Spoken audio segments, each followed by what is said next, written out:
Hello. Test, test. That's what I was singing earlier. And I could play my test. Test, test, test, test, test. Frustrating thing in the field of academics,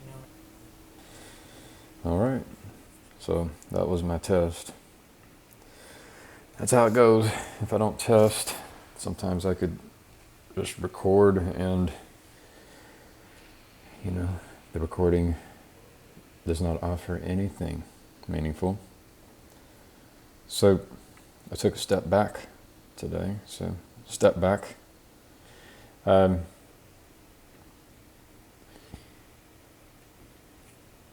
step back, two steps forward. So, I was trying to help. I was trying to create a decision tree of some kind, but my brain's weird. I do non sequiturs, does not follow. So I'm a bit irrational and illogical sometimes, but it seems to work for me. It's a bit magical, mystical. So the conclusion of my work was I need to do self-work, and I didn't really use a decision tree. I allowed my dreams and my callings to pull out thoughts and ideas. I attempted to label and organize them into something useful. And it's like, what do I want and why?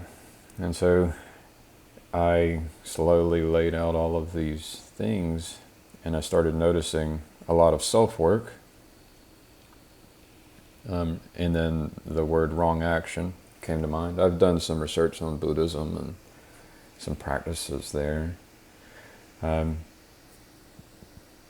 yeah, these things could be a little bit embarrassing. Like I'm recording, I could go through these, and if they were embarrassing, I could say, hey,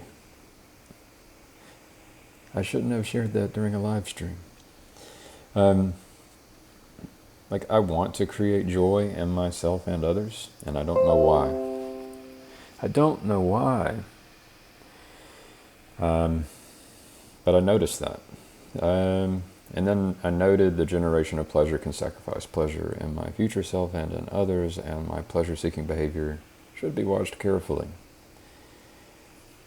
I was eating chips earlier, I was drinking some coffee earlier, and it's like, what do I want to do and why? Like, even every little step. Why am I creating this video? Well, I'm trying to play. And play is interesting. I want to provide a healthy environment for my family. I want to play music. This is a cool way to play. Play is important. I don't always play well, but playing music is a good option for me. I've played music for a while. And I'm a good member of a team, whether it's sports or whatever, or if it's a band. That's one way for me to play. And this whole music idea, it has been in my dreams for 2 nights in a row. I was actually, 2 nights ago, I had a dream where I was playing music for Jordan Peterson. And then last night, I was doing some music again. And I enjoy those dreams when I'm playing music. And that's related to, you only have a certain amount of time. And so should I be trying to become a better musician? I did music when I was younger, and I have the potential to create good music and to play music. I like the word play. This spirit of contention is related to my interactions with Latter-day Saints, some missionaries. I noted, I've been questioning, what is this spirit of contention? The Mormon said, because I was like, well, what are some good strategies for avoiding the spirit of contention? And he was like, well, we could learn from Jesus as an example. And so then I pointed to the one story where Jesus threw tables and chairs, and his response was, well, that shows you how important the temple was. But I'm not so sure. throwing tables and chairs, if I get to that point, it's a little bit scary. And you could call it righteous anger, but you might be fooling yourself. I could see myself doing righteous anger and then fooling myself into believing that it's righteous. It's like, so Jesus throwing tables and chairs, I have a hard time accepting that. I wrote out the 7 deadly sins. Like, pride is the one that gets me the most. Greed, lust, envy, gluttony. I have to worry about that one a little bit. And then wrath a little bit. But I don't think they're always bad. Like these, but they're dangerous. So it's like an alcoholic with alcohol. It's like some people can handle some alcohol and some people can't. And so I see these sins kind of like that. Like, can you handle these? There's also a part of me that thinks maybe they're just in us all. But I think you can lose yourself to them. There's a risk of you losing yourself to them and then sacrificing other people because of them, to go back to an earlier point. So that spirit of contention to me has something to do with sacrificing other people's well-being. And so the 7 deadly sins are related. And then I went from the Western religion to the Eastern religion. So the Eastern religion would be greed, hatred, and delusion. So I kind of, in parentheses, greed is like, pride, greed, lust, envy, gluttony. That's all greed related. But basically greed is a too strong attachment force. So I'm thinking of primary forces in magnets and whatnot, but you can have too strong of an attachment to things. And that causes you to sacrifice your own well-being and other people's well-being. You could also have too strong of an aversion. So then you can hurt yourself and other people can get hurt if you have too strong of an aversion. That's that disgust reflex that Haidt mentions.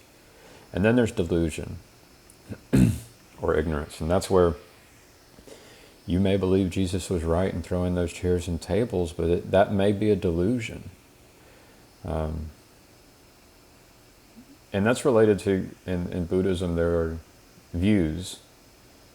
And the views really shape your experience. And so what's interesting is, how does the view or belief shape who you are? What's the consequences or the effect? So I think that's probably more important than the proposition itself, which is interesting with Latter-day Saints, because Jacob Facciareci thinks their propositions are crazy. So here's one that's embarrassing. I told myself that my work and knowledge as a software engineer is important and useful, and so I struggle with the idea that there are more important things for me to do other than engineering. So it's like, well, if I became a musician, that would be a rejection of the years of work I put into software engineering. Or maybe it's a different kind of software. But so underneath this, I said, I want to understand how it works because I am not a trusting person. Maybe it's not the right child if there's parent-child relationships. I want to trust people. I can remember that I have struggles too. So what's going on in my brain here is I know that software is important, and then I have a hard time trusting other people to create the software.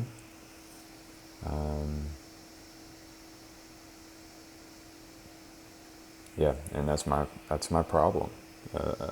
I would like to be someone who extends trust successfully, and I know I'm doing it. We're all doing it, but sometimes you can get fooled. Sometimes you can Another phrase, or maybe it's a metaphor, is you can get bitten. But we all make mistakes. So it's nice to find those people and organizations who learn from their mistakes. I struggle with being impulsive. I struggle with trusting others. So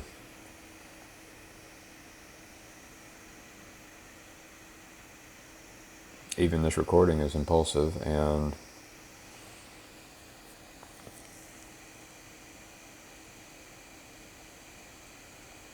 when you don't trust others, you can hurt people.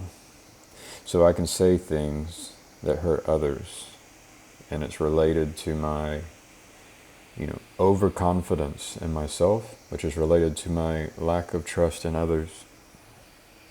So I'm dealing with that. And then I like to avoid suffering in myself and others.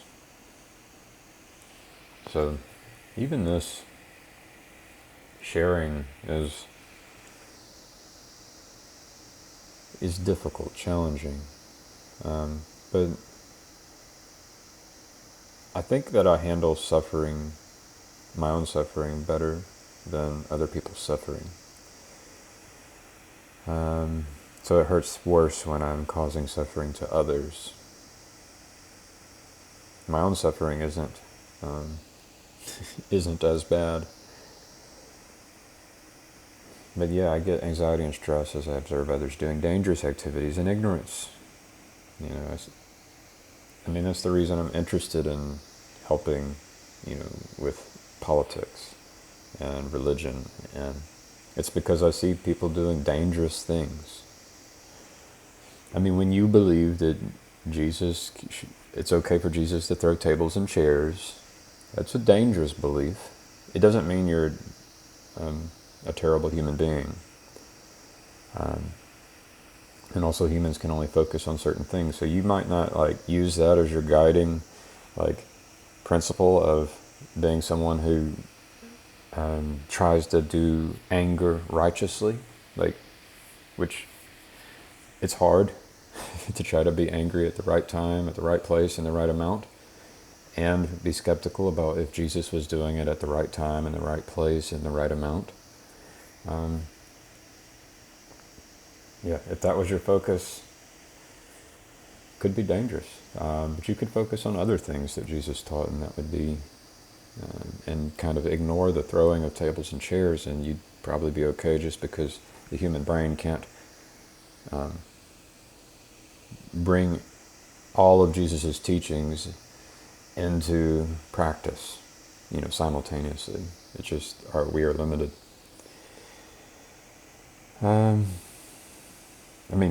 Being willing to die on a cross, I wouldn't recommend that one either.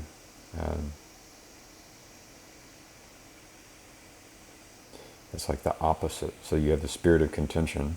And this is where I like Buddhism. Buddhism talks about a path and the middle way. It's like, are you going to get to the point of throwing tables and chairs and being in contention? Maybe being controlled by wrath and anger and the spirit of wrath.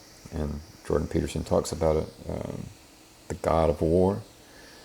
Or are you going to just submit completely and get put up on a cross and murdered? Both of those seem wrong. There's a middle way, which would be ideal. So just practically, I try to avoid permanent damage.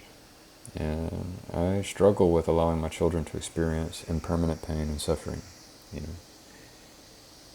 And then that can be a struggle as a community as well, like small families, just you and your spouse, or maybe you've got your extended family there, or neighborhood. Maybe you're at a church. Is there agreement about allowing children to get hurt and to break things, damage property and damage themselves? That's a difficult area to navigate. So I become irritated when I am interrupted. And I think that's, and a lot of these things are very small because I have practiced mindfulness so that I can recognize these things when they happen, and I'm pretty good at it, but it still pops in there, and I do sometimes say the thing that hurts people, and it has to do with my intentions being in the wrong place. I mean, your intentions, it's kind of, I like to westernize it with Christianity and Judaism and Islam. To westernize this Eastern teaching, in my opinion, is idolatry.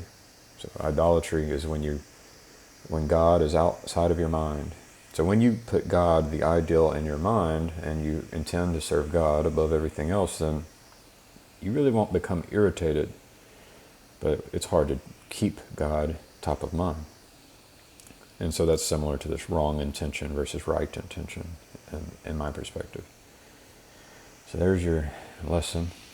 And let's visit Chad the Alcoholic with Bridges of Meaning Hub. And this looks like Michael Sartori. But it could be a Michael Sartori imposter. I think that the sort of people Jordan Peterson talks about, and even like, when you listen to like him talk to like Richard Dawkins and stuff, he's like basically trying to find as much legitimate reasons to get Dawkins to consider his ideas that he really wants to talk about and the things that he's really excited about, but he knows that he has to couch his terms in language that will not make him sound ridiculous. That word couch. You're going to couch your terms? You're going to throw your terms on the couch? It's such an interesting word. I never use it. Couch. As a verb. To lay down for rest or sleep. To embroider. By laying down a thread and fastening it with small stitches. To place or hold level and pointed forward ready for use. To phrase or express in a specified manner. There you go. Number 4. My language would change if I hung out with people who use those words.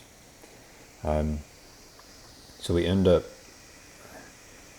we have words that are familiar, root word family. And so if you start using words that are unfamiliar, you will lose people. So if my audience is primarily, all 51 of my subscribers, if y'all are primarily Western with Western religions, and I start talking about Eastern religions and using like the words for all of these ideas about like right view, right action, you're not going to understand it. But if I start talking about idolatry and bring that in and mix it with right intention, it would work better. And it goes into a pacing and leading strategy, right? And yeah, ultimately you don't even teach. So Jordan Peterson would hope, like a good teacher is someone who attempts to encourage or facilitate the student in their discovery of the truth, because a teacher a teacher never just gives the truth to the other person and the other person just consumes it and embodies it. It's usually, if not always, that the teacher facilitates the student acquiring an understanding of the truth through their own self-work. Right? The student has to do the work, and the teacher just attempts to facilitate the student's effort. The responsibility is largely on the student, and then good teachers facilitate. And this, it's always the bowing of course, we know that due to evolution and millions of years of change over time and this and that factor, blah, blah, blah, blah, blah. But here's what's really exciting, and then we get to the thing that we actually care about. And the same thing happens in religious circles. We can say, of course, we know that this confession says X and Y and this and that and blah, blah, blah. But maybe what it really means is that God's doing this or God's doing that. And I think, when we look, like in the book of Acts, Peter first discovering what happened with Cornelius and Paul with some of the other believers and stuff, and seeing like, oh wow, oh, this gospel is for Gentiles too, and they kind of had to reset their whole way of thinking about it because they encountered a truth that was new and unaccounted for, and it changed not only the way things would happen in the future, but it changed the way that they looked at everything in the past. So, Peter and Cornelius and Acts. Google.com. I could try to use Ecosia. Let's try Ecosia first. We can plant a tree. Peter, Cornelius, Acts, Bible. Acts 10.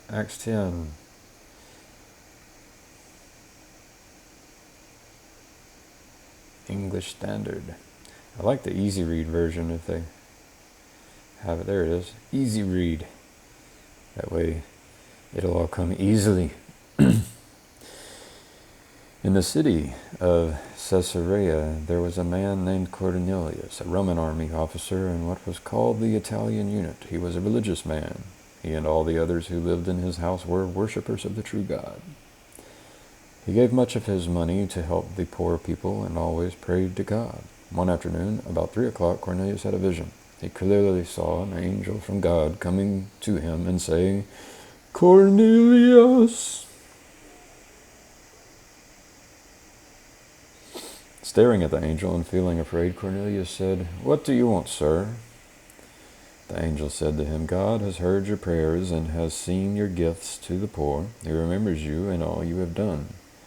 Send some men now to the city of Joppa to get a man named Simon," I guess that's Peter, "who is also called Peter." There you go. "He is staying with someone also named Simon, a leather worker, who has a house beside the sea." The angel who spoke to Cornelius left. Then Cornelius called 2 of his servants and a soldier. The soldier was a religious man, one of his close helpers. Cornelius explained everything to these 3 men and sent them to Joppa. A religious soldier. Very different than a Buddhist, from what I understand of Buddhism. The next day they were coming near Joppa about noon when Peter was going up to the roof to pray. He was hungry and wanted to eat, but while they were preparing the food for Peter to eat, he had a vision. He saw something coming down through the open sky. It looked like a big sheet being lowered to the ground by its 4 corners. In it were all kinds of animals, reptiles, and birds. Then a voice said to him, "Get up, Peter, kill anything here and eat it." I wonder if he killed a reptile, which isn't a reptile and a bird, an animal. And wouldn't birds be able to fly? They would not need a sheet. Very strange. But Peter said, "I can't do that, Lord.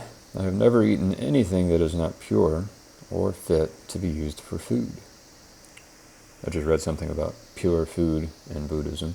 But the voice said to him again, "God has made these things pure. Don't say they are unfit to eat." This happened 3 times, then the whole thing was taken back up into heaven. Peter wondered what this vision meant.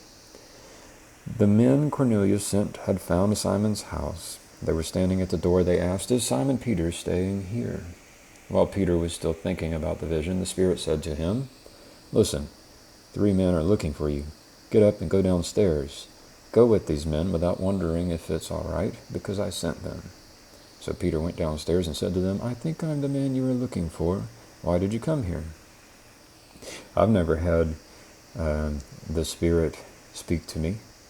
So the Spirit, obviously, it's in quotes here, but it's like, was it in English? And how would the author of the book know? Right? Like Peter would have had to have told the story, and He would have to have been an honest person. And the translation, so then the information would not have been lost and as it was told to other people, and information would not have been lost in the interpretation and the translation into other languages. The men said, "A holy angel told Cornelius to invite you to his house. He is an army officer. He is a good man, one who worships God, and all the Jewish people respect him. The angel told him to invite you to his house so that he can listen to what you have to say." Peter asked the men to come in and stay for the night. So why doesn't this happen nowadays? Like, I always know, whether it's Judaism or Islam, it's like, if this can happen, it should be happening now. That's the way I look at all this stuff. Like, in the back of my mind, ever since the beginning, I've read all this stuff, and just in the back of my mind, I've thought, bullshit. It's either the truth was lost in translation, and it just became this fairy tale thing, or the whole world has changed, and so maybe there were unicorns thousands of years ago and dwarves, and then we went into a different realm, and we no longer have unicorns and dwarves. But the next day Peter got ready and went away with the 3 men. Some of the believers from Joppa went with him. The next day they came to the city of Caesarea. Cornelius was waiting for them and had already gathered his relatives and close friends at his house. When Peter entered the house, Cornelius met him. He fell down at Peter's feet and worshipped him, but Peter told him to get up. Peter said, "Stand up. I am only a man like you." It would be funny as if,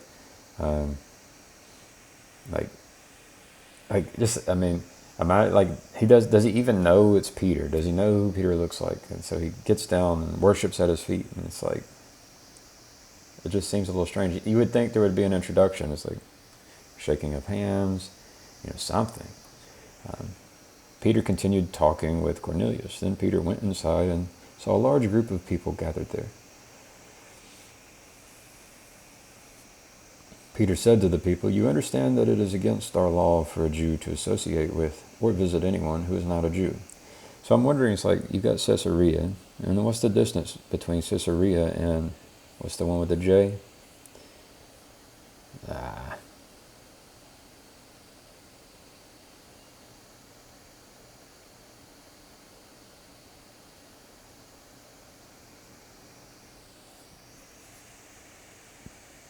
Joppa.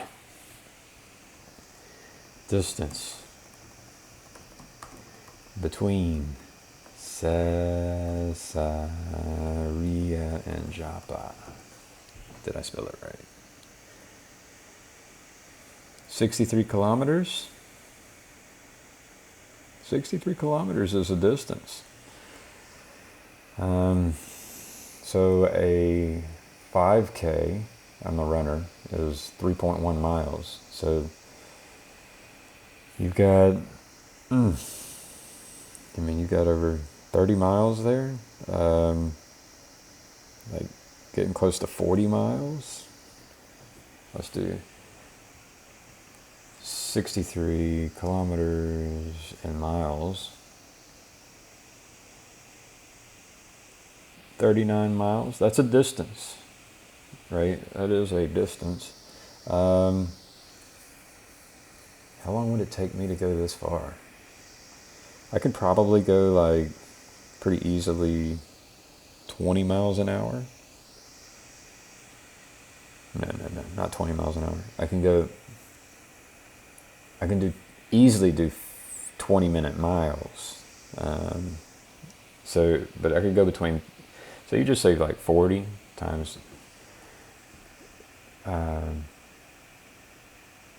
times 20, and this gives you the number of minutes if you're going at a leisurely pace. That's 800 minutes. So then 800 minutes divided by 60 gives you the hours. So 13.3 hours. So that's a trip. So, and you may go faster, you may go slower. It might be hot. But so these people went to Joppa, and so I imagine it took 2 days to get there, and then I mean it could be one day, and then so the quickest would be like one day there and then a day back, but it's probably like 4 or 5 days later. So yeah, the idea that there are people just waiting is interesting. People just waiting in Cornelius's house. It's like they don't have cell phones. Maybe the news had arrived in front of them, which could happen, but with messengers. A lot of the details are missing. And then you got special messengers. The next day, Peter got ready and went away with the 3 men. There you go. So the men left probably really early in the morning, maybe like before the sun rose.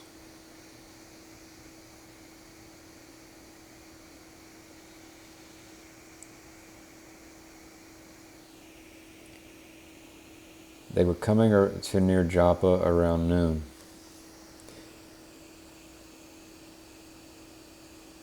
So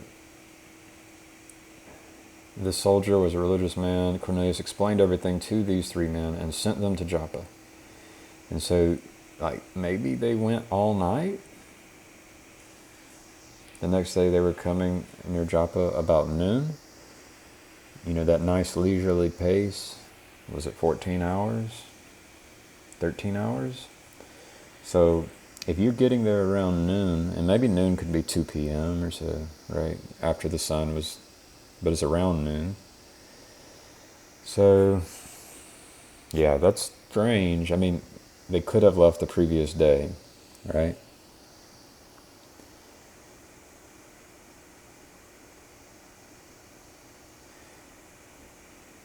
So, Cornelius,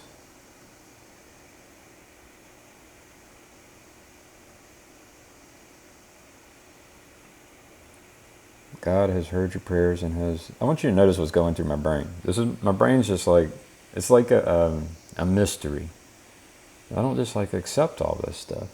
So I know that's not what a lot of people do.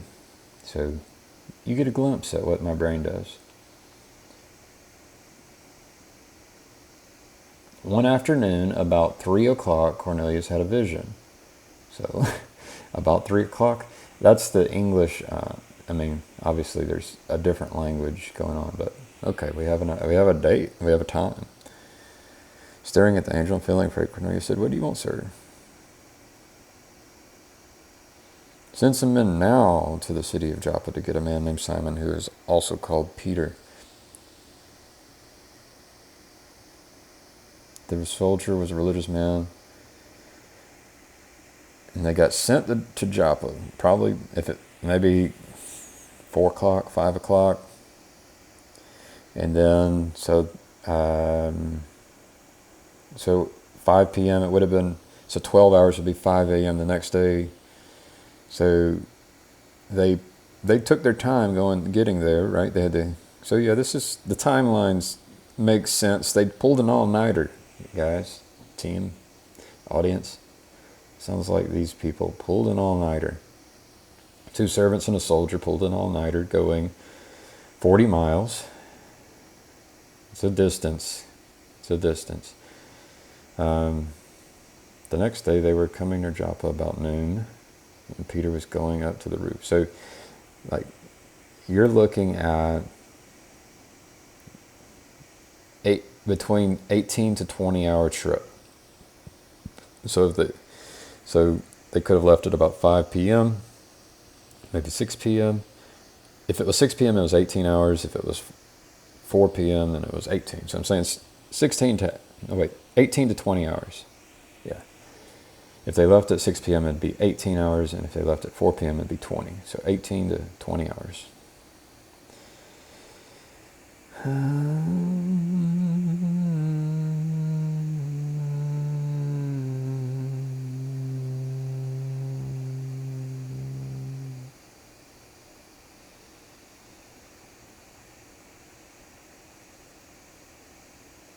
they were coming near Joppa. So they weren't actually in Joppa yet either. They were coming near Joppa when Peter was going up to the roof to pray. And I guess you prayed at noon on roofs.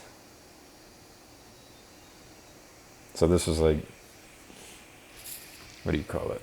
Anthropology? You could do some anthropology.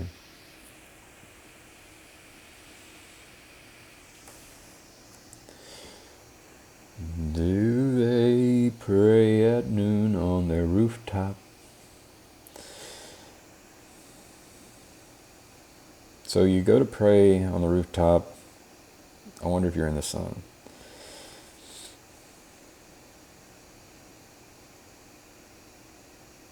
He was hungry and wanted to eat. But while they were preparing the food for Peter to eat, he had a vision. And who are they?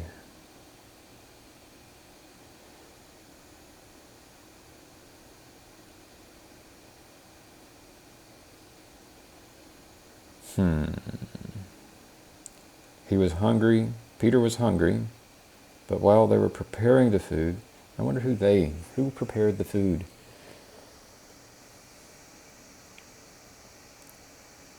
It's interesting. It's almost like you could probably read into this a little bit.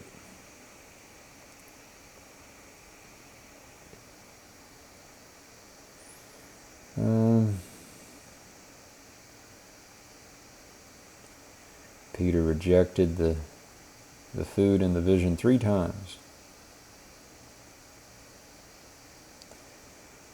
The men Cornelius sent had found Simon's house. So it wasn't those men who prepared the food. Maybe the food, anyways. Is Simon Peter staying here? So obviously Peter had like help. So, and by help, if you go to Mexico, the help are like kind of like slaves or servants. So Peter had help. And so is Simon Peter staying here? While Peter was still thinking about the vision, the Spirit said to him, "Listen, 3 men are looking for you. Get up and go downstairs. Go with these men, without wondering if it's all right, because I sent them." So Peter went downstairs and said to them, "I think I'm the man you are looking for." The men said, "A holy angel told Cornelius to invite you to his house.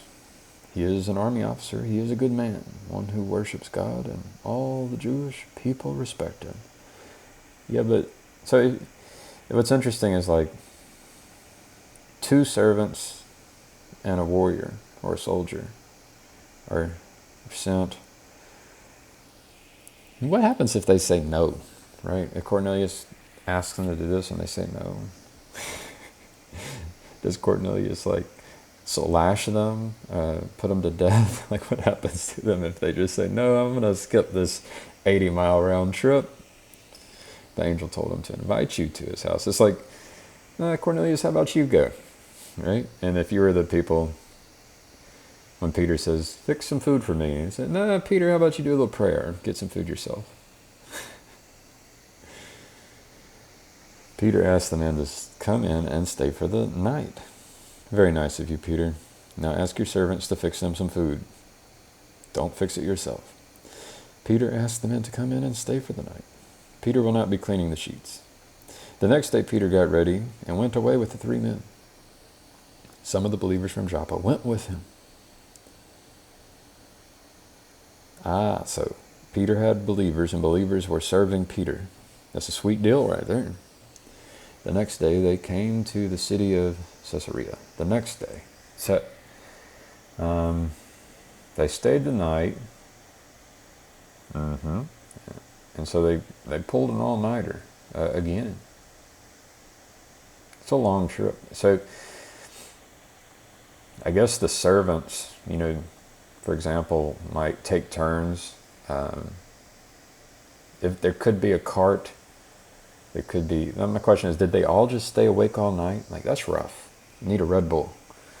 Red Bull, some caffeine. That's a rough trip. Were they riding? Were they walking? Were they in a wagon? I'm curious about the logistics. So that was, it took them the first night to get there, then they spent the night, and they came back one night, 2 nights, 3 nights. So 3 nights later. That's rough. Maybe it was just normal for those times.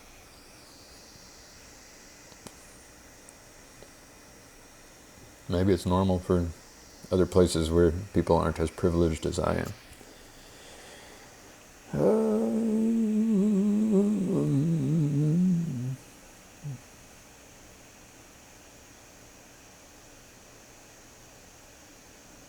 Peter said to the people, "You understand that it is against our law for a Jew to associate with or visit anyone who is not a Jew." That just sounds strange. But God has shown me that I should not consider anyone unfit or say they are not pure. That's why I didn't argue when your men asked me to come here. Now please tell me why you sent for me. A Jew could not associate with or visit anyone who is not a Jew. That's interesting. I'll have to ask about that one.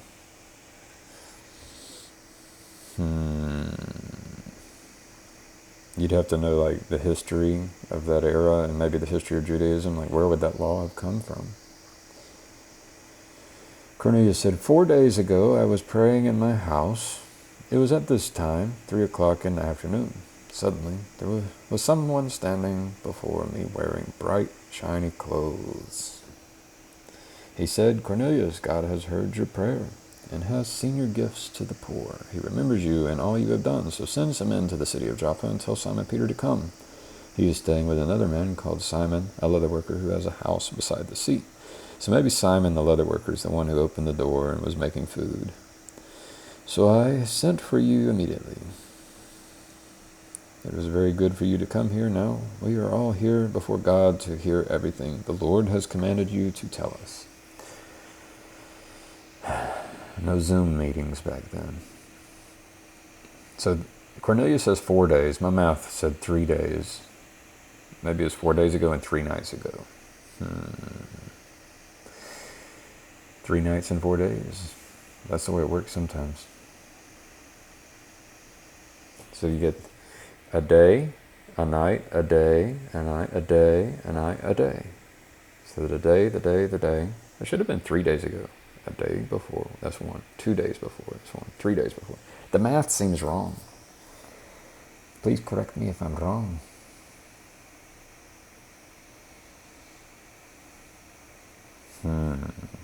So, Cornelius prayed 4 days ago. Okay, that's what he just said. So, he sent the people on that 4 days ago. They went, pulled an all-nighter, and the next day they got to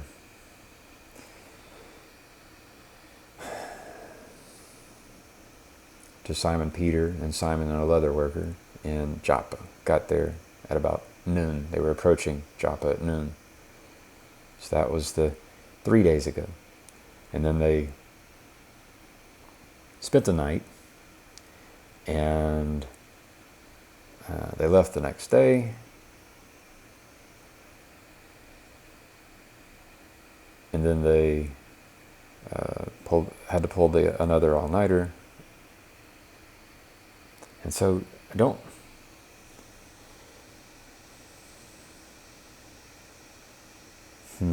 One day ago.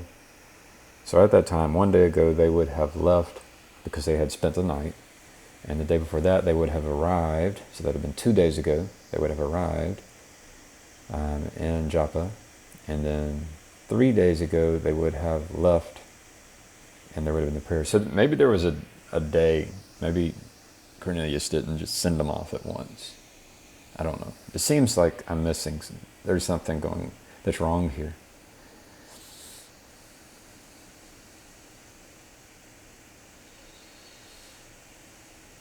Peter speaks in the house of Cornelius.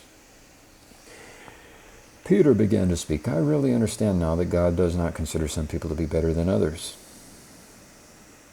So I think the Jews would say, or I've heard I've heard a few Jewish people. Um, I can, Mr. Facciarecci, I think he would take offense to this, because I think he would say, and he could probably point out a bunch of wise rabbis who would say the similar things, but he could be tricking me. But anyways, Peter began to speak. I really understand now that God does not consider some people to be better than others.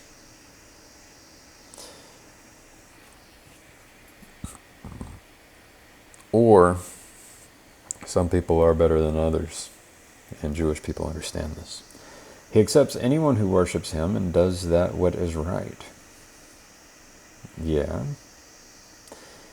It is not important that what nation they come from. God has spoken to the people of Israel. He sent them the good news that peace has come through Jesus Christ, the Lord of all people. You know what has happened all over Judea. It began in Galilee after John told the people they needed to be baptized. You know about Jesus from Nazareth. God made him the Messiah by giving him the Holy Spirit and power. Jesus went everywhere, doing good for people.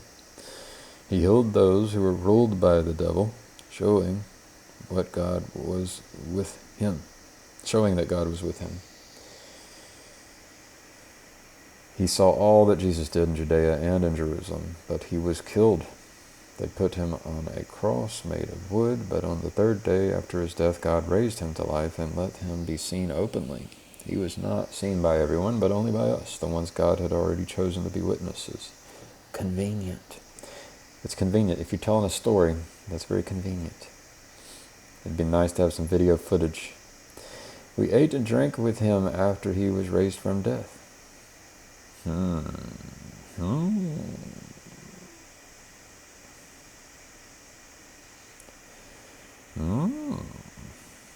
Maybe they did a little too much drinky. Jesus told us to go and speak to the people. Yeah, I'm just imagining, it's like they all felt really bad and they got drunk and they wanted to rewrite history. Anyways, Jesus told us to go and speak to the people. He told us to tell them that he is the one God chose to be the judge of all who are living and all who have died. That seems like a power move because Jesus never actually taught this. Everyone who believes in Jesus will have their sins forgiven through his name. All the prophets agree that this is true. Oh, that's like a big, that's like some bullshit. Like Peter, either whoever wrote the book is lying or Peter's lying. Golly.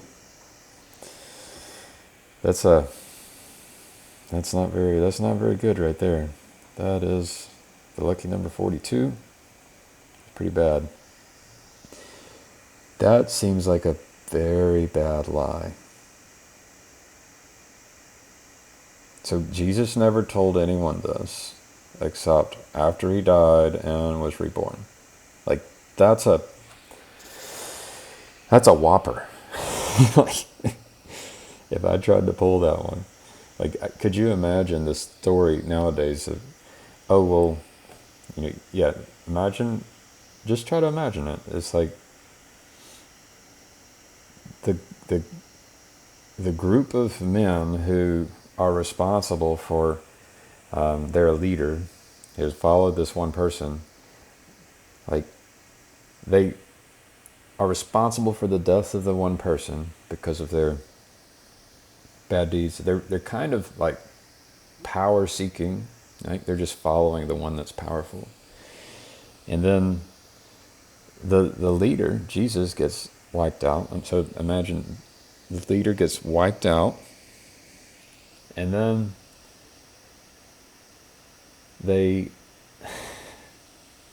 their story is that, oh, the leader, he was resurrected and visited us, and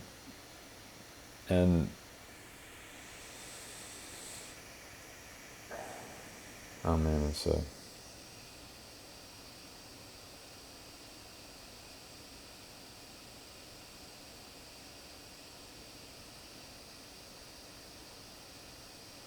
it looks like a power move. Everyone who believes in Jesus will have their sins forgiven through his name. All the prophets agree that this is true.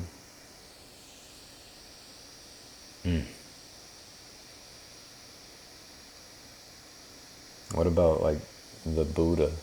What about the Buddhists? What about the people who have perfected themselves? This just sounds like a power move.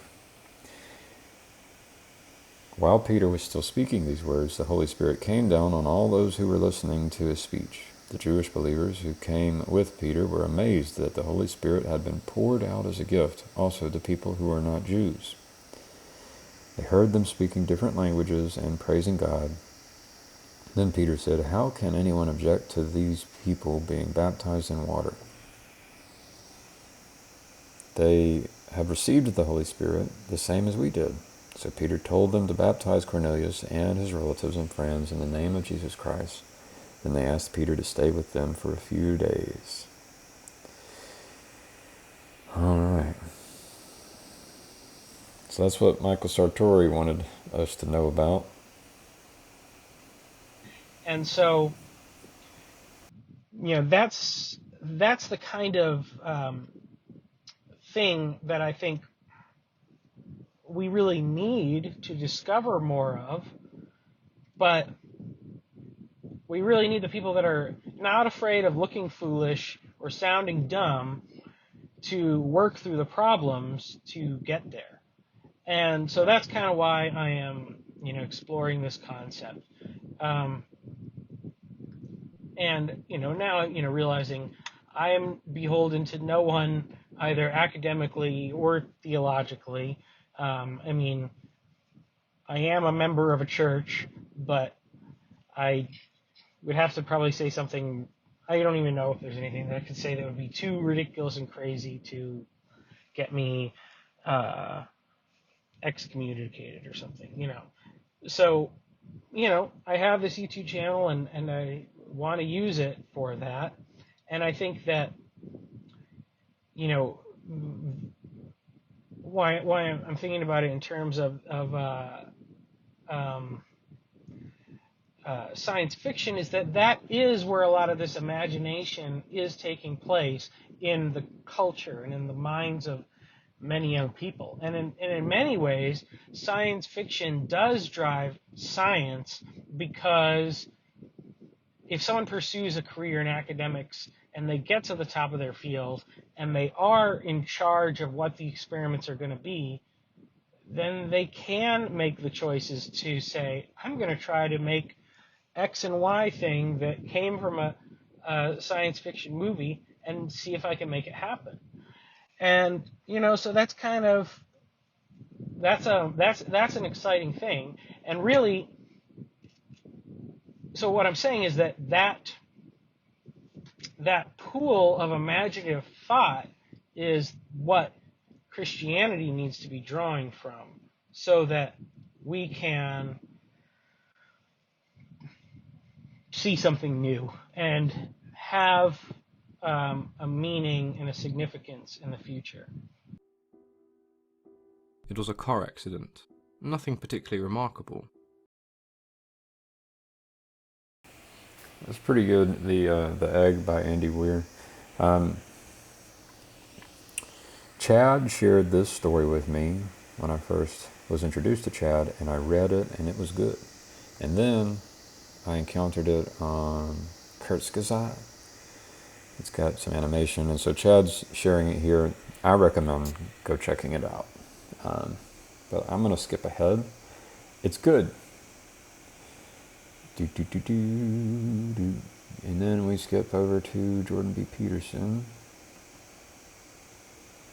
So, what is Chad doing here? Chad starts with Michael Sartori, looking for people with imagination to help kind of reshape the religion, probably his religion. And Chad mixes that with Andy Weir, which is good. And Andy Weir, it's a different story. it's not a so the future for the Andy Weir story is that we are God. And I think I can go down here. The comment from Mr. Griswold was remember embody. So we are all God. So Andy, the visualization is imagine you stick your finger into a glass of water to see what it feels like.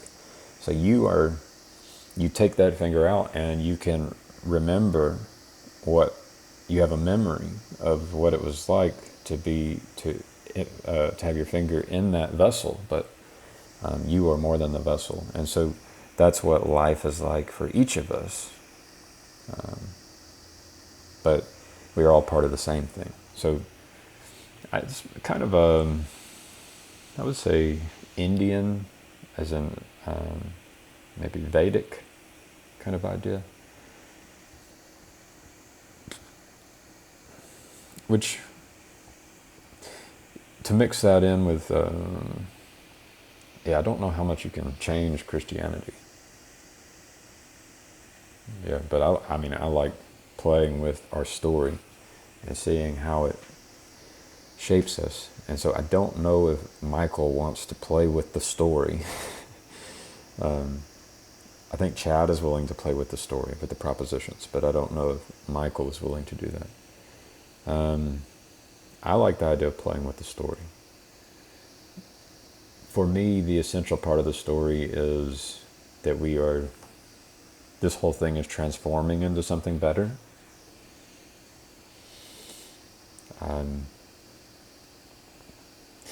The Andy Weir, though, is kind of like the timeline is not like sequential, so you could be like you, audience, me, we could die and then be reborn thousands of years ago.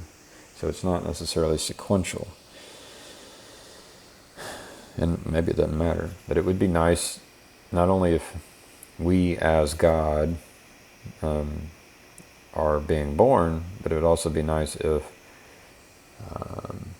this entire reality, including the plants and animals and everything, was being born as well, because I like to include all of that because I am shamanic. And with that, I sent you on your way. See, I also spent a lot of time reading Carl Jung, and it was through Jung and also Jean Piaget, who's a developmental psychologist, that I started to understand that our articulated systems of thought are embedded in something like a dream, and that dream is informed in a complex way by the way we act. So, we act out things we don't understand all the time. And if that wasn't the case, then we wouldn't need a psychology or a sociology or an anthropology or any of that, because we would be completely transparent to ourselves. And we're clearly not. So we're much more complicated than we understand, which means that the way that we behave contains way more information than we know. And part of the dream that surrounds our articulated knowledge has been extracted as a consequence of us watching each other behave and telling stories about it for thousands and thousands and thousands of years, extracting out patterns of behavior that characterize humanity and trying to represent them partly through imitation, but also through drama and mythology and literature and art and all of that, to represent what we're like so that we can understand what we're like. And that process of understanding is what I see unfolding, at least in part, in the biblical stories. And it's halting and partial and awkward and contradictory and all of that, which is one of the things that makes the book so complex. But I see in it the struggle of humanity to rise above its animal forebears, say, and to become conscious of what it means to be human. And that's a very difficult thing, because we don't know who we are, what we are, where we came from, or any of those things. And, the life is an unbroken chain going back 3.5 billion years. It's an absolutely unbelievable thing. Every single one of your ancestors reproduced successfully for 3.5 billion years. It's absolutely unbelievable. We rose out of the dirt and the muck, and here we are, conscious but not knowing, and we're trying to figure out who we are. And a story that we've been telling, or a set of stories that we've been telling for 3,000 years seems to me to have something to offer. And so when I look at the stories in the Bible, I would say, in some sense, with a beginner's mind. It's a mystery, this book, how the hell it was made, why we preserved it, how it happened to motivate an entire culture for 2,000 years and to transform the world. Like, what's going on? How did that happen? It's by no means obvious, and one of the things that bothers me about casual critics of religion.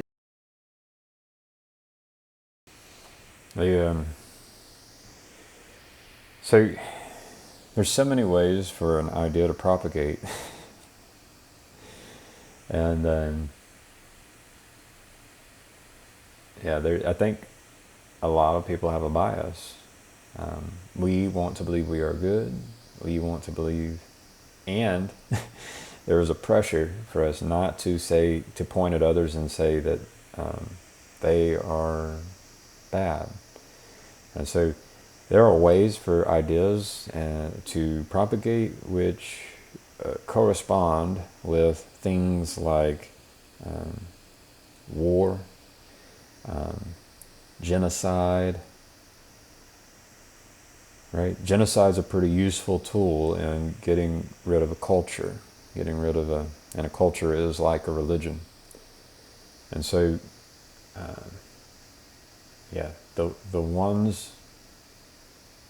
there are kinds of behaviors, kinds of beliefs that are at risk of being wiped out more so than others. And when you throw a bunch of different cultures into the same pot and just let them play with each other, some of them will win. And so success of the culture doesn't necessarily mean that culture is the best.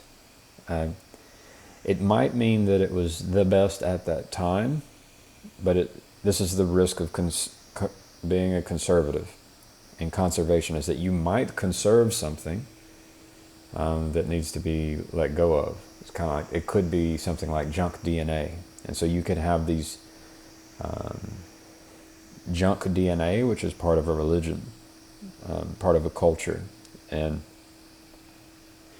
if that DNA, if that aspect of a culture remains active, it can essentially become a barrier which prevents, the transformation into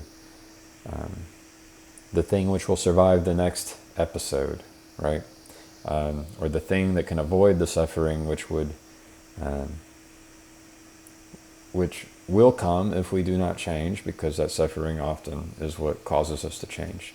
We usually aren't smart enough. We usually don't have the will to behave in ways which allows us to prevent the suffering. We usually are reactive instead of proactive. So, big word of caution with regard to kind of Jordan Peterson's more conservative view.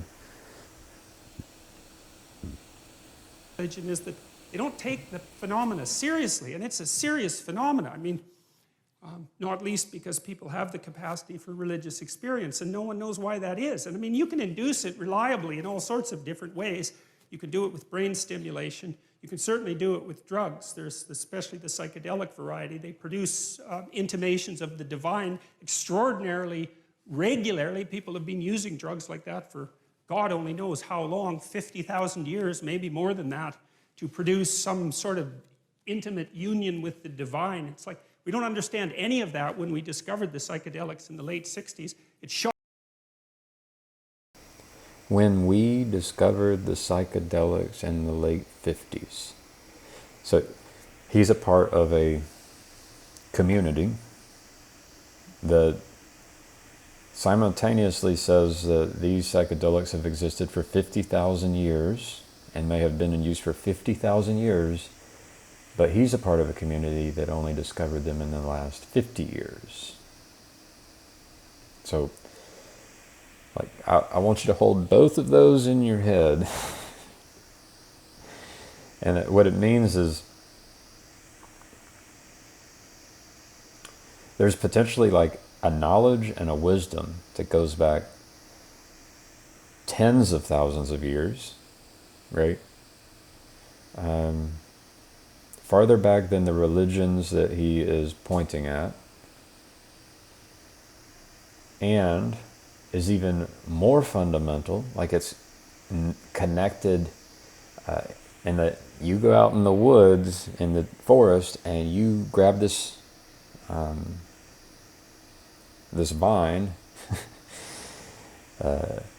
and you, or put it this way, you go out into the woods and you grab this mushroom. It's an easier one.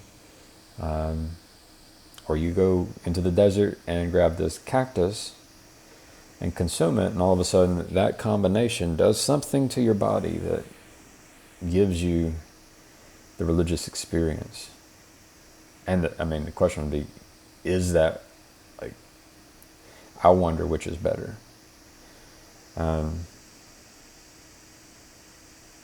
That's what I wonder. And then he is part of a community that has only known about psychedelics for 50 years. And I think this points at what I was saying with regard to,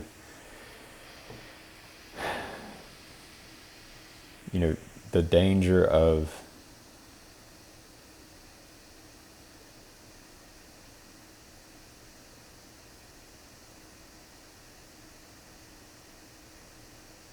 measuring success based on survival and or the spread of something.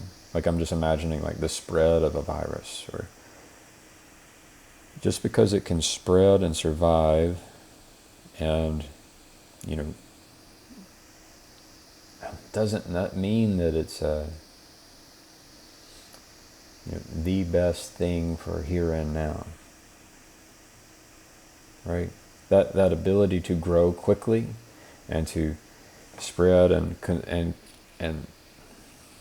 consume large amounts of the resource, that doesn't seem like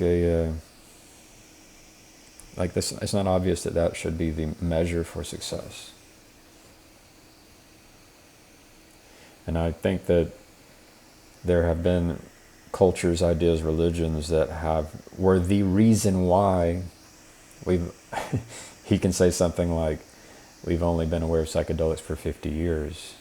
And that's because there was a gap in knowledge, and that's because of certain kinds of behaviors which caused knowledge to be lost. And it was that loss of knowledge is like a symptom of a disease, like a cancer. So he's potentially advocating for the cancer, and he's trying to point at the cancer and give it credibility. Potentially that's what he's doing. Shocked everybody so badly that they were instantly made illegal and abandoned in terms of research for 50 years. And it's no wonder, because who the hell expected that? Nobody. He's talking to an audience, and he's just placating the audience. That's what it seems like to me. I forgive you for the evil you have done and the evil beliefs that you have. And he's like, the war on drugs is evil. They just glossed right over it there. It's like, I forgive you for the evil you have done. It's like, don't really like that.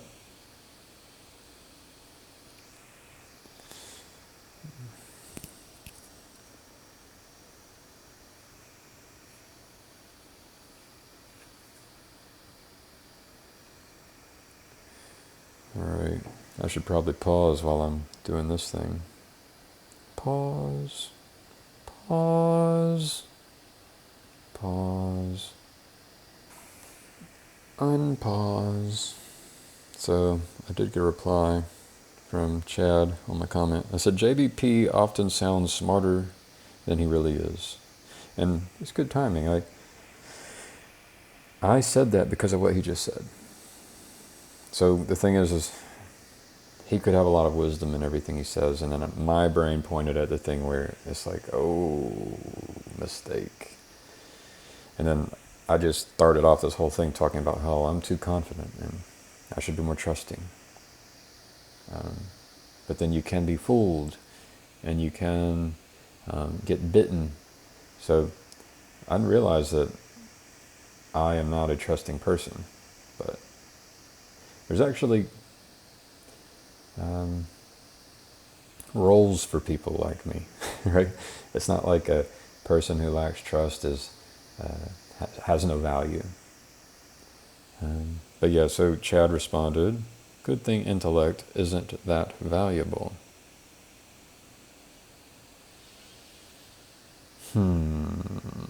So I said JBP often sounds smarter than he really is. Good thing intellect isn't that valuable. So I don't think Chad got it. So for me, it's like, he sounds smart to people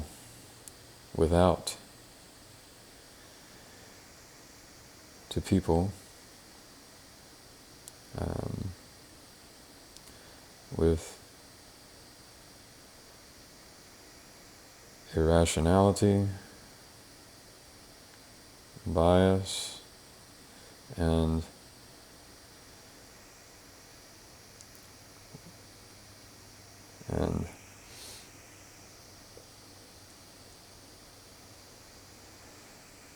a lack. He sounds smart to people with, I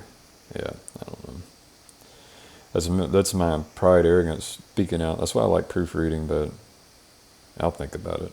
Anyways, the idea there is that you've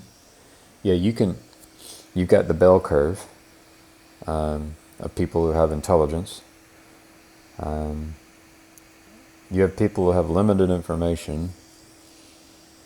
You have people with biases, and you have people with irrationality. And we all have these things, and there's a distribution of these things throughout populations, and so it's a multivariate equation. I got that phrase from Jordan Peterson.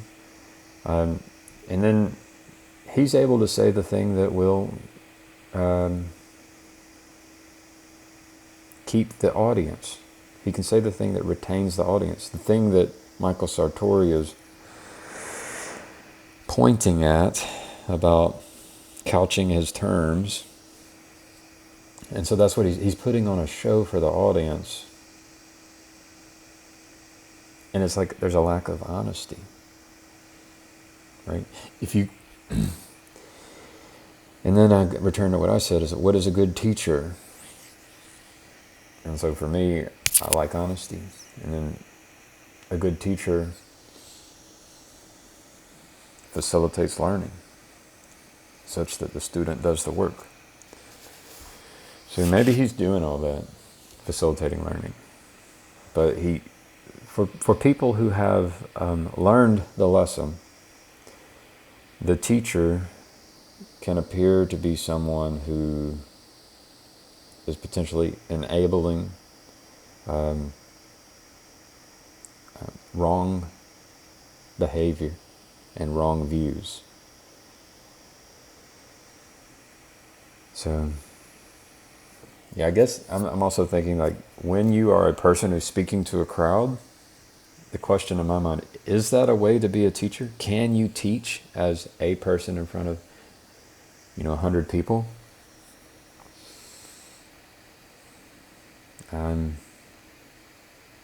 think you can. It works at universities, but the subject matter it's got a narrow scope. It's not politics. It's not religion.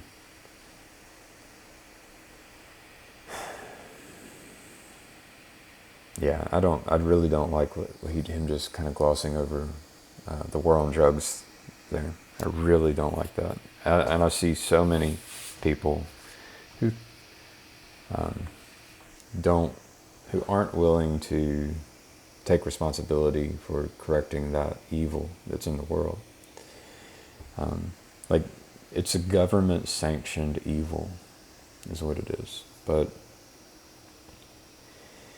when I say that, I lose an audience, right? And when he says what he says, he doesn't lose an audience. And so I recognize that. That's why I voted for Trump that first go-around, is because I thought, oh, you're going to need a con man in order to fix the thing. But he just was incompetent. He had competence, but he also did not do some things that he should have been doing. And so the con man, they can get the popularity, but they don't know what to do with the popularity. And so the con man, here's Gavin, arrogant Gavin, the con man needs a Gavin to talk to, who can make sure that the con man is, like, he needs to be talking to people who know their shit, who call him on their bullshit. That's what he needs. All these con men need that. And then the question is, like, if there was a public conversation between the con man and the person who calls them on their bullshit, would that impact their popularity, and to what degree? So could there be a protocol by which, maybe an honest person like myself can then vouch for a Donald Trump or a Jordan Peterson? Is there a protocol? Could there be a protocol for that to happen, so that the con man could get a stamp of approval by an honest person? An honest person then says, I understand what they're doing and why they're doing it, and it makes sense, but I can't tell you about it because it would ruin the con. It's like kayfabe. So strange to have to do that, but we may need that. We may need con men like Jordan Peterson and con men like Donald Trump, and then a protocol by which people who are honest, like autistic, on the autistic spectrum, who are putting a stamp of approval through a protocol which would not undermine the con, but would perhaps improve the con, so that you actually support the most intelligent con man, right? Because when they're conning, you don't know how intelligent they are. So there has to be a protocol by which you can figure out who's the most moral and intelligent and wise con man. That would be the protocol. Like, I don't know how to do that. Now Jung was a student of Nietzsche's, you see, and he was also, I would say, a very astute critic of Nietzsche. He was educated by Freud. And Freud, I suppose, in some sense, started to collate the information that we had pertaining to the notion that people lived inside a dream. It was Freud who really popularized the idea of the unconscious mind. And we take this for granted to such a degree today that we don't understand how revolutionary the idea was. Like, what's happened with Freud is that we've taken all the marrow out of his bones, so to speak, and left the husk behind. And now when we think about Freud, we just think about the husk, because that's everything that's been discarded. But so much of what he discovered is part of our popular conception now, including the idea that your perceptions and your actions and your thoughts are all, informed and shaped by unconscious motivations that are not part of your voluntary control. And that's a very, very strange thing. It's one of the most unsettling things about the psychoanalytic theories, because the psychoanalytic theories are something like, you're a loose collection of living sub-personalities, each with its own set of motivations and perceptions and emotions and rationales, all of that. And you have limited control over that. So you're like a plurality of internal personalities that's loosely linked into a unity. You know that because you can't control yourself very well, which is one of Jung's objections to Nietzsche's idea that we could create our own values. So everything he's saying, he's sharing his worldview.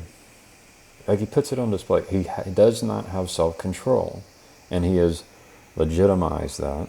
This is different than like an Eastern Buddhist approach, right?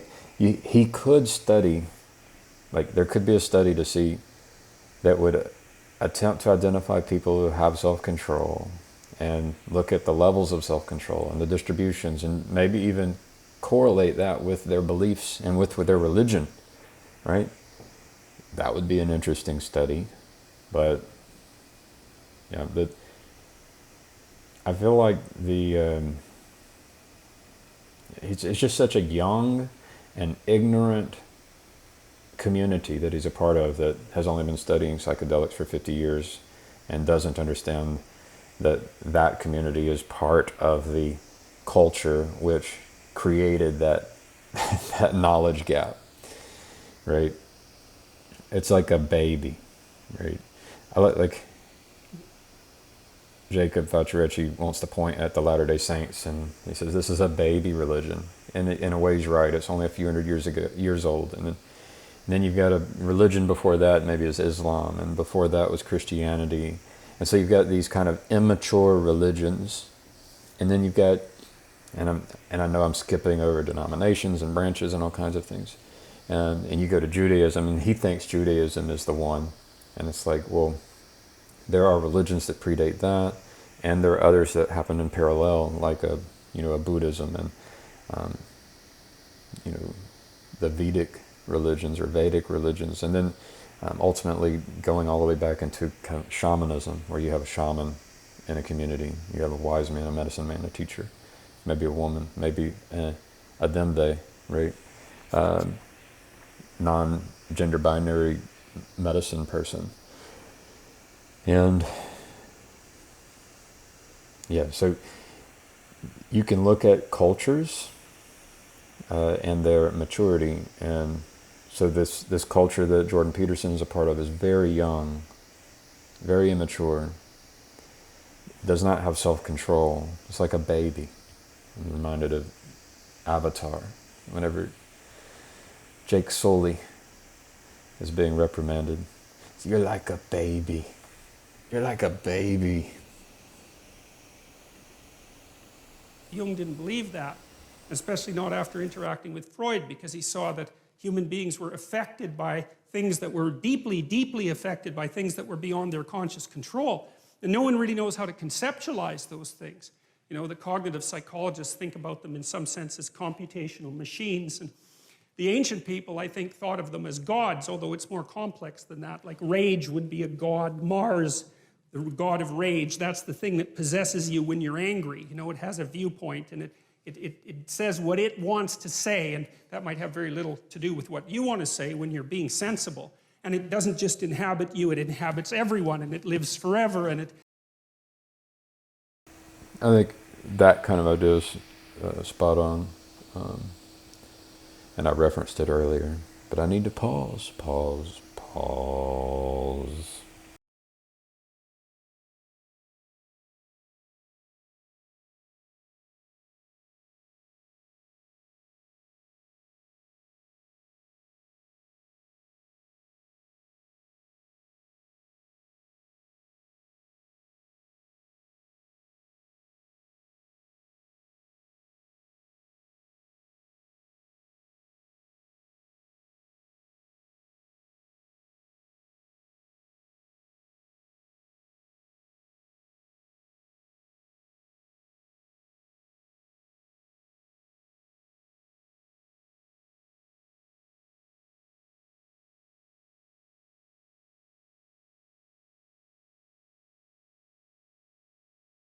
even inhabits animals.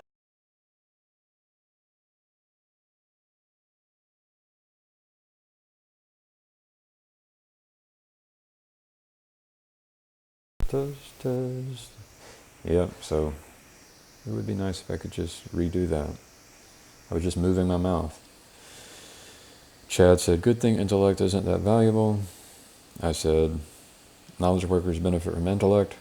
You are a knowledge worker when you lay tile. But for teams, there are things besides intellect which are also valuable. So I think Chad and I are in agreement. It just took me a while to get there, but Chad, perhaps, was a good facilitator, a good teacher. He facilitated my learning. So let's go. So it's this transcendent psychological entity that inhabits the body politic like like a thought inhabits the brain. That's one way of thinking about it. It's a very strange way of thinking, but it certainly has its merits. And so, and those things, well, in some sense, those are deities, although it's not that simple. And so Jung got very interested in dreams and started to understand the relationship between dreams and myths, because he would see in his clients' dreams echoes of stories that he knew because he was deeply read in mythology. And then he started to believe that the dream was the birthplace of the myth, and that there was a continual interaction between the two processes, the dream and the story and storytelling. And well, And I will pause again, but I'll say that I was hanging out with Jordan Peterson in a dream 2 nights ago, and I had all these things I wanted to tell him, but for some reason I ended up doing music, playing music. So, yeah, dreams are interesting. Pause, pause, pause.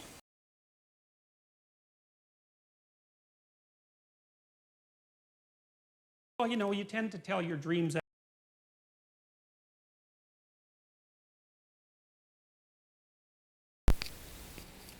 Unpause. as stories when you remember them. And some people remember dreams all the time, like 2 or 3 a night. I've had clients like that, and they often have archetypal dreams that have very clear mythological structures. I think that's more the case with people who are creative, by the way, especially if they're a bit unstable at the time, because the dream tends to occupy the space of uncertainty and to concentrate on fleshing out the unknown reality before you get a real grip on it. So it's like the dream is the birthplace of thinking. That's a good way of thinking about it. And so because it's the birthplace of thinking, it's not that clear. It's doing its best to formulate something. That was Jung's notion, as opposed to Freud, who believed that there were sensors, internal sensors, that were hiding the dream's true message. That's not what Jung believed. He believed the dream was doing its best to express a reality that was still outside of fully articulated conscious comprehension. It was, because you think, look, a thought appears in your head, right? That's obvious. Bang, it's nothing you ever ask about. But what the hell does that mean? He's on to an interesting subject here, but I think he might be demeaning or undervaluating or underappreciating the dream. That's what I'm thinking. The dream weaver, and where they come from. This is, for me, this is more important than your religious book. So like the plant that you can go out, the mushroom you can go out and consume, the dream that hits you. You take a hit on a dream, and there are people who can have these experiences. Like, this is, like, if there is a creator, this is what the creator gave us. Like mushrooms and dreams, along with so many other things. And that can't be faked. Like, there's no human that can trick you. But with a book, okay, now that can be fake. That can be someone pretending to have spoken to the creator. So I take dreams and mushrooms seriously, very seriously. Thought appears in your head. What kind of ridiculous explanation is that? You know, it just doesn't help with anything. Where does it come from? Well, nowhere. It just appears in my head. Okay, well, that's not a very sophisticated explanation, as it turns out, you know? And so you might think that those thoughts that you think, well, where do they come from? Well, they're often someone else's thoughts, right? Someone long dead, that might be part of it, just like the words you use to think are utterances of people who've been long dead. And so you're informed by the spirit of your ancestors. That's one way of looking at it. And your motivations speak to you, and your emotions speak to you, and your body speaks to you. And it all does all that, at least in part, through the dream. And the dream is the birthplace of the fully articulated idea. They don't just come from nowhere fully fledged, right? They have a developmental origin, and God only knows how lengthy that origin is. Even to say something like, I am conscious, you know, that's taken, chimpanzees don't say that. You know, it's been 7 million years since we broke from chimpanzees, something like that, from the common ancestor. You know, they have no articulated knowledge at all. They have very little self-representation in some sense and very little self-consciousness. And that's not the case with us at all. And we had to painstakingly figure all of this out during that, 7 million year voyage. And I think some of that's represented and captured in some sense in these ancient stories, which I believe were part of, especially the oldest stories in Genesis, which is the stories we're going to start with, that some of the archaic nature of the human being is encapsulated in those stories, and it's very, very instructive as far as I can tell. I can give you just a quick example. There's an idea of sacrifice in the Old Testament, and it's pretty barbaric. I mean, the story of Abraham and Isaac is a good example of that, because Abraham is called on to actually sacrifice his own son, which doesn't really seem like something that a reasonable God would ask you to do, right? And the God in the Old Testament is frequently cruel and arbitrary and demanding and paradoxical, and which is one of the things that really gives the book life, because it wasn't edited by a committee. The Little Soul and the Sun.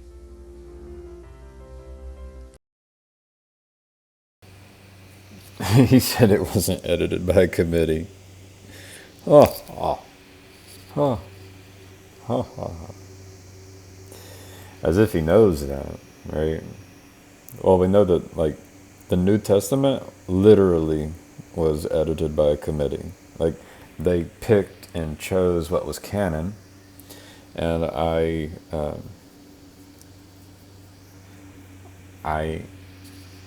would not be surprised if other books were also, the manifest of a committee. So, anyways, I might just be ignorant, but it certainly was a committee with the New Testament on the Council of Nicaea. Constantine certainly did genocide. Genocide has been a tool for the religion. I mean, there's a bunch of reasons why the culture and the religion can, shrink and grow. So. Once upon no time, there was a little soul who said to God, "I know who I am." And God said, "That's wonderful. Who are you?" And the little soul shouted, "I am the light." God smiled a big smile. "That's right," God exclaimed. "You are the light." The little soul was so happy, for it had figured out what all the souls in the kingdom were there to figure out. "Wow," said the little soul, "this is really cool." But soon, knowing who it was not enough. The little soul felt stirrings inside, and now wanted to be who it was. And so the little soul went back to God, which is not a bad idea for all souls who want to be who they really are, and said, "Hi, God. Now that I know who I am, is it okay for me to be it?" And God said, "You mean you want to be who you already are?" "Well," replied the little soul, "it's one thing to know who I am, and another thing altogether to actually be it. I want to feel what it's like to be the light." "But you already are the light," God repeated, smiling again. "Yes, but I want to see what that feels like," cried the little soul. "Well," said God with a chuckle, "I suppose I should have known. You always were the adventurous one." Then God's expression changed. "There's only one thing." "What?" asked the little soul. "Well, there is nothing else but the light. You see, I created nothing but what you are, and so there is no easy way for you to experience yourself as who you are, since there is nothing that you are not." "Huh?" said the little soul, who was now a little confused. "Think of it this way," said God. "You are like a candle in the sun. Oh, you are there all right, along with 1,000,000 gazillion other candles who make up the sun. And the sun would not be the sun without you. Nay, it would be a sun without one of its candles, and that would not be the sun at all, for it would not shine as brightly. Yet, to know yourself as the light when you are amidst the light, that is the question." "Well," the little soul perked up, "you're God. Think of something." Once more God smiled. "I already have," God said. "Since you cannot see yourself as the light when you are in the light, we'll surround you with darkness. What is darkness? The little soul asked. God replied, It is that which you are not. Will I be afraid of the dark? Cried the little soul. Only if you choose to be, God answered. There is nothing really to be afraid of, unless you decide that there is. You see, we are making it all up. We are pretending. Oh, said the little soul, and felt a little better already. Then God explained that, in order to experience anything at all, the exact opposite of it will appear. It is a great gift, God said, because without it you could not know what anything is like. You could not know warm without cold, up without down, fast without slow. You could not know left without right, here without there, now without then. And so, God concluded, when you are surrounded with darkness, do not shake your fist and raise your voice and curse the darkness, but rather be a light unto the darkness, and do not be mad about it. Then you will know who you really are, and all others will know too. Let your light so shine that everyone will know how special you are. You mean it's okay to let others see how special I am? Asked the little soul. Of course, God chuckled. It's very okay. But remember, special does not mean better. Everybody is special, each in their own way, yet many others have forgotten that. They will see that it is okay for them to be special only when you see that it is okay for you to be special. Wow, said the little soul, dancing and skipping and laughing and jumping with joy. I like that. I mentioned, I have a hard time trusting. I tried to mention, as someone who has a hard time trusting, there is a place for me. And I think I've found that place in my career. Or maybe I'm seeking it and moving toward it better and better. But yeah, I like that idea. That we are all special and that we are not better than others. I would say that ties into what I was reading earlier in Acts 10. The idea there that maybe Chad's pointing out and Michael's pointing out is there isn't some people who are better than other people. Now, I am definitely skeptical of that idea. And I think that idea, that story, that belief it carries its own risks.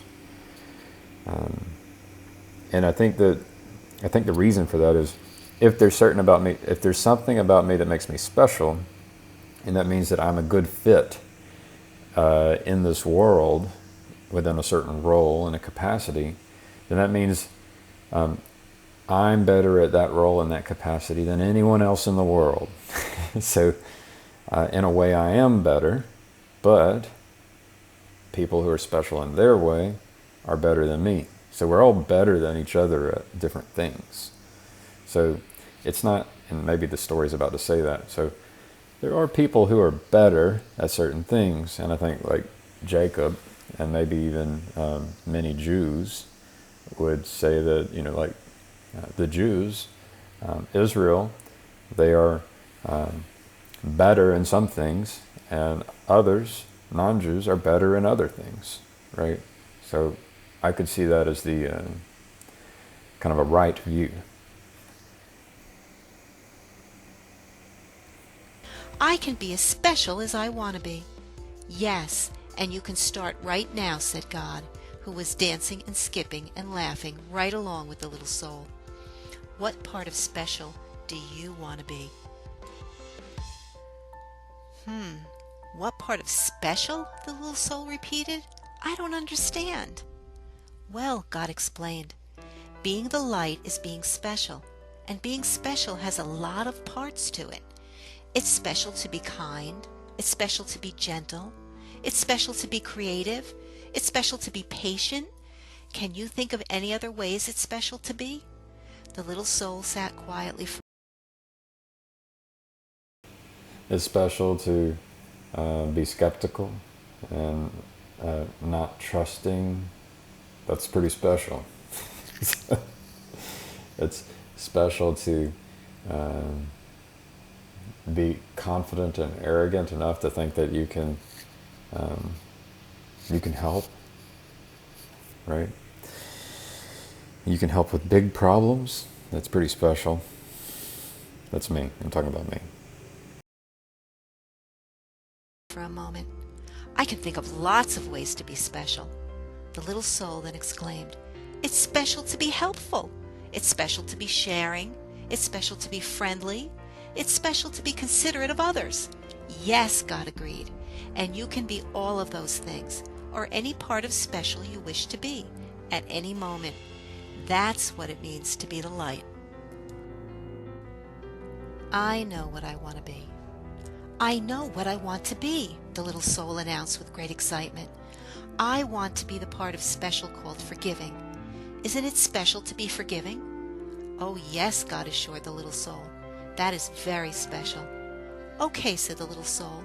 That's what I want to be. I want to be forgiving. I want to experience myself as that. Good, said God, but there's only one thing you should know. The little soul was becoming a bit impatient now. It always seemed as though there was some complication. What is it? The little soul sighed. There's no one to forgive. No one? The little soul could hardly believe what had been said. No one, God repeated. Everything I have made is perfect. There is not a single soul in all creation less perfect than you. Just look around. It was then that the little soul realized a large crowd had gathered.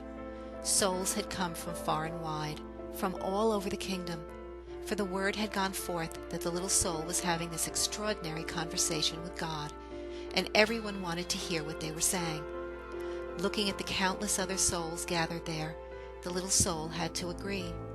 None appeared less wonderful, less magnificent, or less perfect than the little soul itself. Such was the wonder of the souls gathered around, and so bright was their light that the little soul could scarcely gaze upon them. Who then to forgive? Asked God. Boy, this is going to be no fun at all, grumbled the little soul. I wanted to experience myself as one who forgives. I wanted to know that part of special. And the little soul learned what it must feel like to be sad.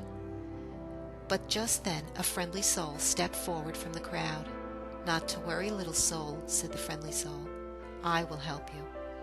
You will? The little soul brightened. But what can you do? Well, I can give you someone to forgive. You can? Certainly, chirped the friendly soul. I can come into your next lifetime and do something for you to forgive. But why? Why would you do that? The little soul asked. You who are a being of such utter perfection, you who vibrate with such a speed that it creates light so bright that I can hardly gaze upon you. What could cause you to want to slow down your vibration to such a speed that your bright light would become dark and dense? What could cause you, who are so light that you dance upon the stars and move throughout the kingdom with speed of your thought, to come into my life and make yourself so heavy that you could do this bad thing? Simple, the friendly soul said. I would do it because I love you.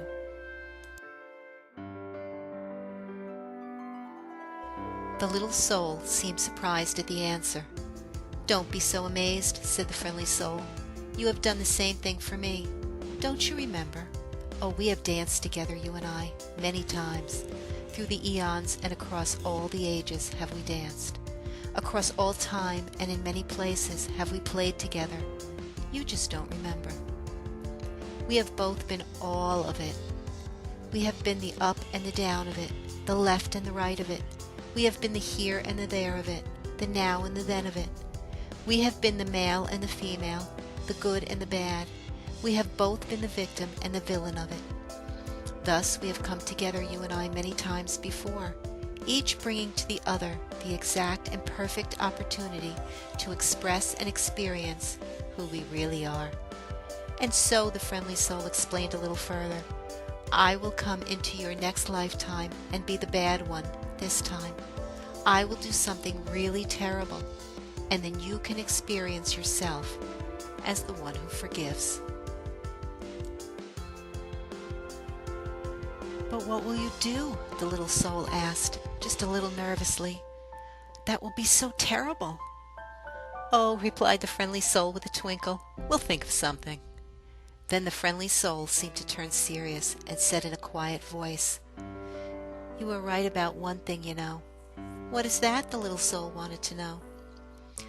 I will have to slow down my vibration and become very heavy to do this not so nice thing. I will have to pretend to be something very unlike myself, and so I have but one favor to ask of you in return. Oh, anything, anything, cried the little soul, and began to dance and sing. I get to be forgiving, I get to be forgiving. Then the little soul saw that the friendly soul was remaining very quiet. What is it? The little soul asked. What can I do for you? You are such an angel to be willing to do this for me. Of course, this friendly soul is an angel, God interrupted. Everyone is.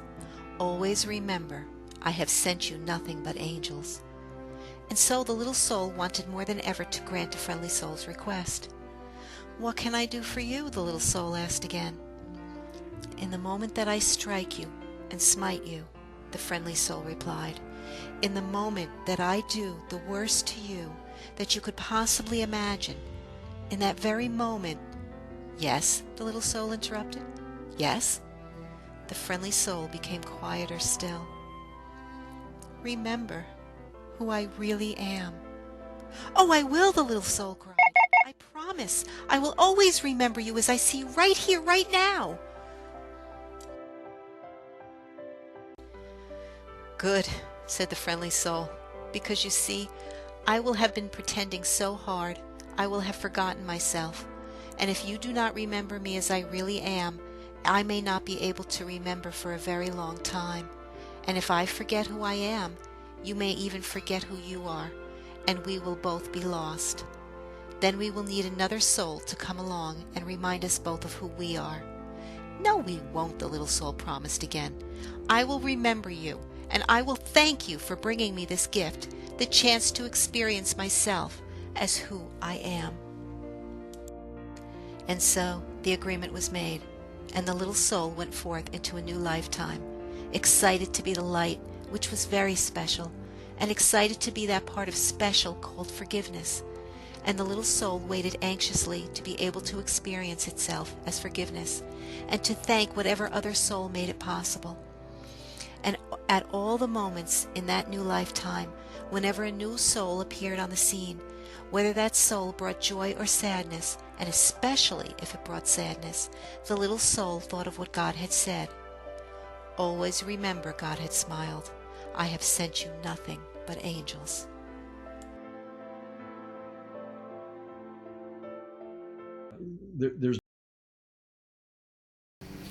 So that story makes me think about my nephew. Died before his first birthday, and I like to imagine that my nephew was a soul that had picked that life. It's an interesting spin on events that we can't explain. That there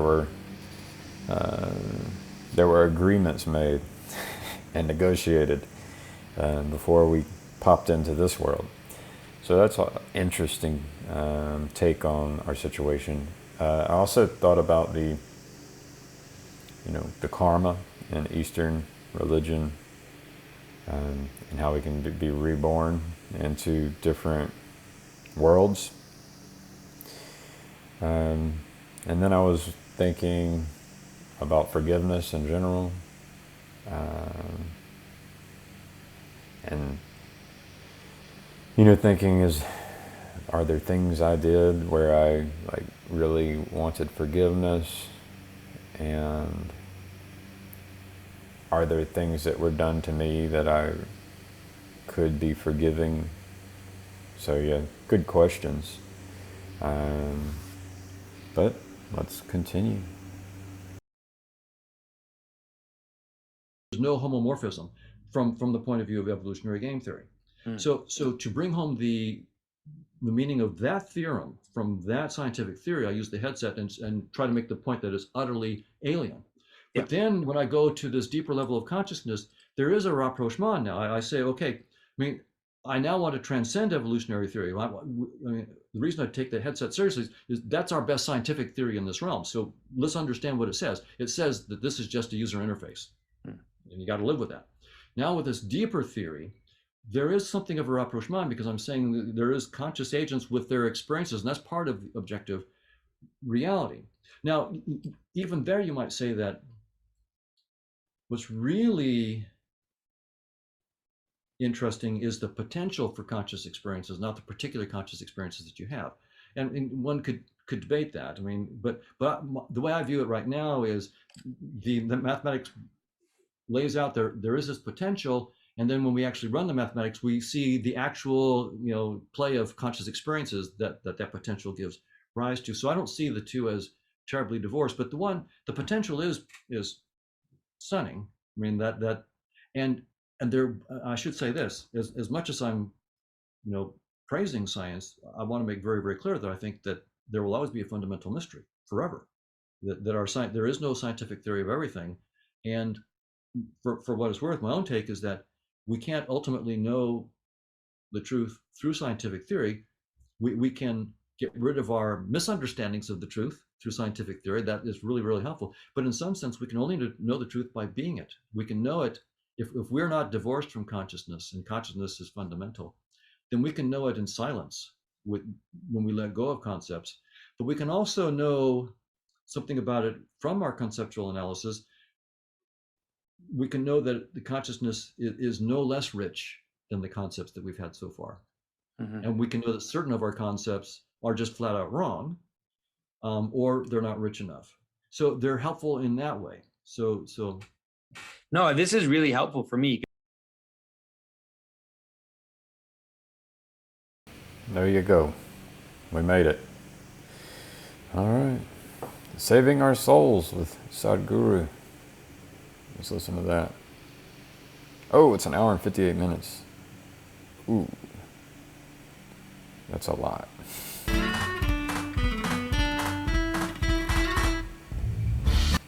And then I wonder, 30,000 subscribers. Oh, Saving Our Soils. Oh, look at that. My brain. Red Souls. Same thing, right? Okay. I'm going to stop this and do work. Gonna go do work. Later. Bye-bye.